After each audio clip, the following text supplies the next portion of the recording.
చెప్తాను జై శ్రీరామ్ అని నేను చెప్తాను. శ్రీరాముడు ఎవడు? మర్యాద పురుషోత్తముడు.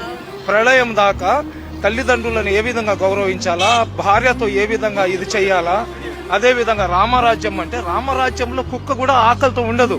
రామరాజ్యంలో ఇళ్లకు తలుపులు వేయరు, మహిళలకు పూర్తి రక్షణ, తప్పు చేసేవాడే ఉన్నాడు. దాన్ని రామరాజ్యం అంటారు. శ్రీరామచంద్రుడు కేవలం హిందువులకే కాదు, వాళ్ళ పేటెంట్ కాదు. శ్రీరామచంద్రుడు సృష్టిలో ఉన్న ప్రతి ఒక్కరికి ఆరాధించదగ్గ వ్యక్తి అతను. అదేవిధంగా ఎవరైతే మన పరమశివుడు దేవాది దేవుడు అంటారు, శివుడికి దేవాది దేవుడు అంటారు. రాక్షసులకు అదేవిధంగా దేవుళ్లకు యుద్ధం జరిగినప్పుడు రాక్షసుల వైపు అమృతము, అదేవిధంగా దేవుళ్ల వైపు విషం వచ్చినప్పుడు ఆ విషాన్ని అతను తాగేసి రాక్షసులను సంహరించి అమృతాన్ని దేవుళ్ళకి ఇచ్చినాడు. కాబట్టి అతనికి దేవుళ్లకు దేవుడు దేవాది దేవుడు అంటారు. పరమశివుడు కూడా తపస్సు చేస్తాడు. అతను తపస్సు ఎవరికి చేస్తాడు? ఏకేశ్వరుడికి చేస్తాడు. ఆ ఏకేశ్వరుడినే మనం అందరం వాళ్ళ బిడ్డలమే. మేము అల్లా అంటున్నాం, వాళ్ళు దేవుడు అంటున్నారు. శివుడికి భోలాశంకరుడు అంటారు, నీలకంఠేశ్వరుడు అంటారు. అదేవిధంగా మనకు ఆది దేవుడు ఎవరు?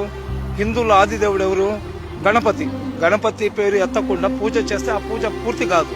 అదేవిధంగా ఒక్కొక్కళ్ళు ఒక్కొక్క ఆచారాల్లో ఉంటారు. కానీ అందరు కూడా కోరుకునేది ఏంది? అందరూ బాగుండాలని. ఈరోజు హిందూ సమాజంలో గాలి దేవుడు, సూర్యదేవుడు, భూదేవి రకరకాలుగా చెప్తారు కదా. నిజంగా ఆ దేవుళ్లకు మాకు హిందువులే ఉండాలా, వేరే కులస్తులు ఉండకూడదు అనుకుంటే 10 నిమిషాలు సూర్యుడు ముస్లింల మీద టెంపరేచర్ పెంచేశాడు అనుకోండి, మేమందరం చచ్చిపోతాం. లేదా గాలి దేవుడు 10 నిమిషాలు ముస్లింలకు నేను గాలి ఇవ్వాలంటే మేమందరం చచ్చిపోతాం. ఇవన్నీ ఏంటంటే పొట్టలు పెంచుకోవడానికి మా బోటి వాళ్ళు, సాధులు, సంతులు ఏంటంటే రెచ్చగొట్టారనుకోండి జనాలు డిస్టర్బ్ అవుతారని. అలాంటిది ఏమి ఉండదండి.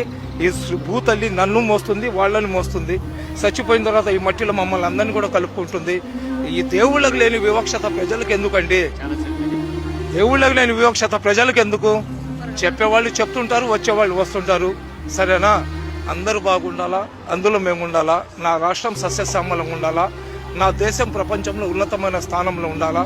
అది ఒక్కటి ప్రతి భారతీయుడు కానీ కోరుకుంటే భారతదేశంలో ఆకలి ఉండదు, భారతదేశంలో నిరుద్యోగులు ఉండరు, భారతదేశంలో కష్టాలు ఉండవు, భారతదేశంలో స్త్రీల గౌరవం ఉంటుంది. ఈరోజు